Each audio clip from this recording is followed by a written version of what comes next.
Assalamualaikum warahmatullahi wabarakatuh. Kita bertemu lagi di kelas manajemen strategik dan untuk minggu ini kita akan membahas tentang analisis dan pilihan strategik.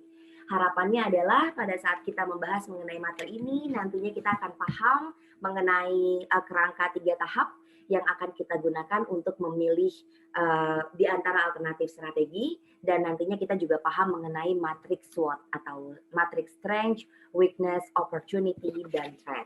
Nah, analisis dan pemilihan strategi itu sebagian besar melibatkan pengambilan keputusan secara subjektif, karena yang ngambil adalah pimpinan misalnya, tapi berdasarkan informasi yang objektif. Contoh dari informasi objektif di sini misalnya adalah hasil audit internal maupun hasil audit eksternal.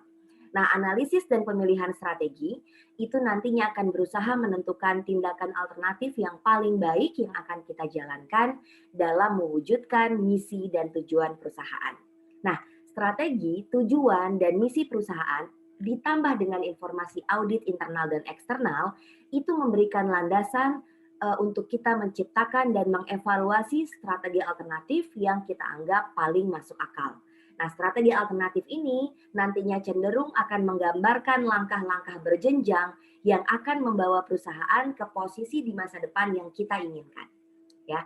Nah, dalam mengidentifikasi dan mengevaluasi strategi alternatif, sebagaimana sudah kita ketahui bahwa hendaknya kita melibatkan banyak sumber daya perusahaan, dalam hal ini adalah para manajer dan karyawan.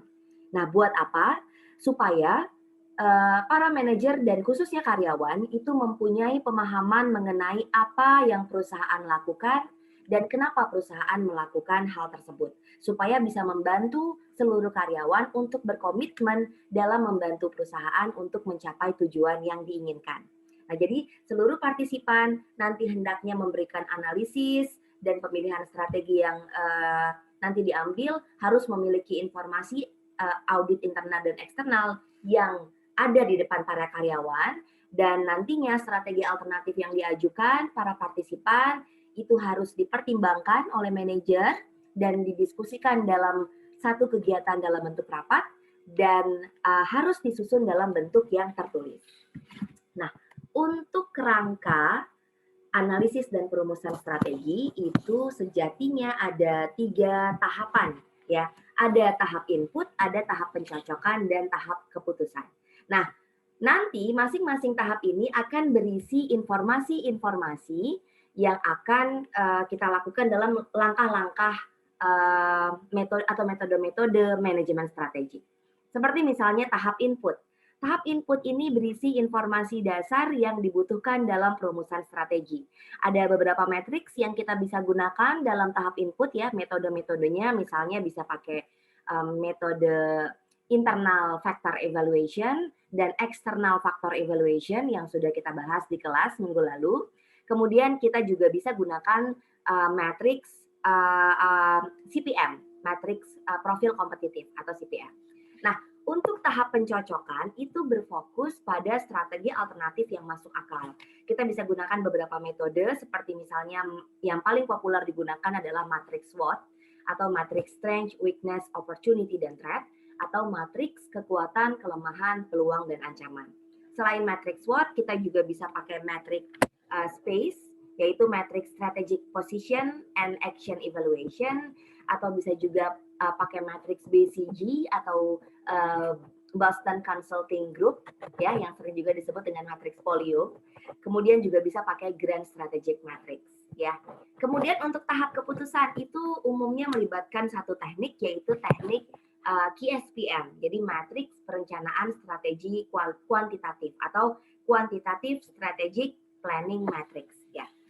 Nah, teknik dalam kerangka perumusan strategi di atas itu nantinya akan membutuhkan gabungan institusi dan analisis. Nah, yang akan kita bahas tapi untuk kali ini adalah matrix SWOT atau Strength, Weakness, Opportunity, dan Threat. Nah, matrix SWOT ini adalah alat pencocokan yang sangat penting bagi manajer untuk mengembangkan 4 jenis strategi. Ya, bisa dilihat pada matrix, kita bisa bikin strategi SO atau strategi strength dan opportunity atau strategi kekuatan dan peluang di mana nantinya kita bisa memanfaatkan kekuatan internal perusahaan untuk menarik keuntungan dari peluang-peluang eksternal yang ada. Kemudian kita bisa bikin strategi WO atau strategi weaknesses dan opportunities, strategi kelemahan dan peluang. Nah, nantinya strategi WO ini diharapkan sebagai langkah untuk memperbaiki kelemahan internal dengan cara mengambil keuntungan dari peluang eksternal. Kemudian ada strategi ST, strategi strength dan threats atau kekuatan dan ancaman.